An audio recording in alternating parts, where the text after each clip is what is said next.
Yoxin, Mujogion Don Mion dah Hagil duinya, Yojum Han Jong Gun Liok Yun Tang Etatalu Doib Gun Liok Mani Kinangjang. 총선 압승으로 21대에 이어 22대 국회까지 연속으로 입법 권력을 장악한 더불어민주당의 입법 독주가 어디까지 갈련지 궁금합니다. 국민의 눈에는 거야 주도의 정치가 날로 사나워진다고 걱정됩니다. 상대적으로 소수 여당은 당 지도부 해체 후 비대위 체제해 아직 총선 참패 수렁에서 허덕이는 형국입니다. 결국 거야의 입법 독주를 견제하고 균형을 잡을 힘이 없는 일당 독재의 꼴 아닙니까? 아직은 21대 국회 말 22대 국회는 개원도 하지 않았지만 거야는 지금 안 되면 다음 국회에서 특검한다는 식으로 온갖 특검 전국을 미리 예고했습니다.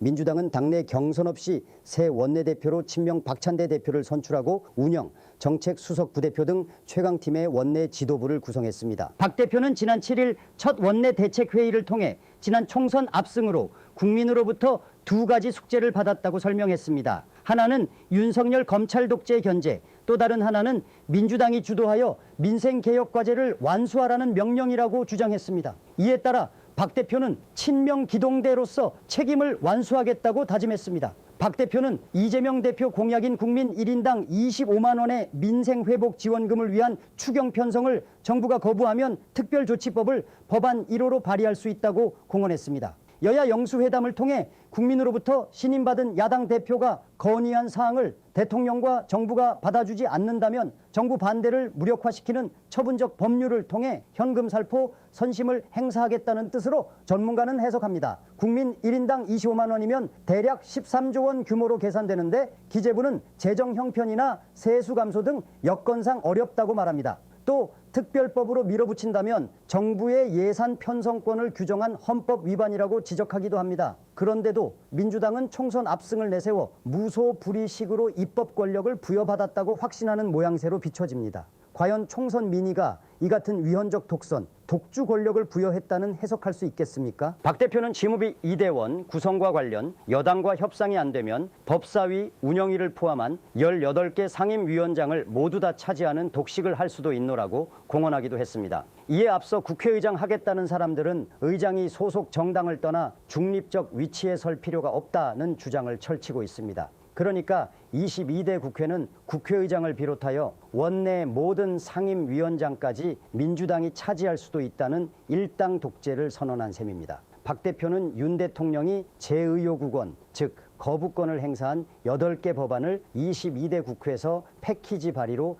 재입법을 추진할 수 있다고도 공언한 바 있습니다. 8개 법안이란 과잉 생산한 쌀의 정부 의무 매입을 규정한 양곡관리법 개정안, 친노동 편향의 노란봉투법인 노조법 개정안, 방송법, 방송문화진흥원법, 교육방송공사법 개정안 등 방송 3법, 윤 대통령을 겨냥한 김건희 특검법, 대장동 50억 클럽 특별법 등을 말합니다. 또한 거야가 단독으로 국회 본회의를 통과시킨 해병대 최상병 특검 법안에 대해 대통령이 거부권을 행사하면 역시 22대 국회에서 재입법 추진할 수 있다고 예고했습니다. 거야의 특검 정치가 어디까지 갈는지 알 수 없는 지경입니다. 실로 윤 대통령 탄핵으로까지 가겠다는 구상일까요? 민주당은 정치검사 사건 조작 특별대책반을 구성, 민주당 소속 의원 관련 검찰 수사를 아예 조작으로 규정하는 모양입니다. 구체적으로 야권 인사에 대한 검찰 수사의 적법성을 규명하기 위한 특검 도입마저 검토하겠다는 방침이고, 이어 이화영 전 경기 평화부지사를 수원구치소로 방문, 검찰청 술자리 회유 주장 의혹을 따져 물기도 했습니다.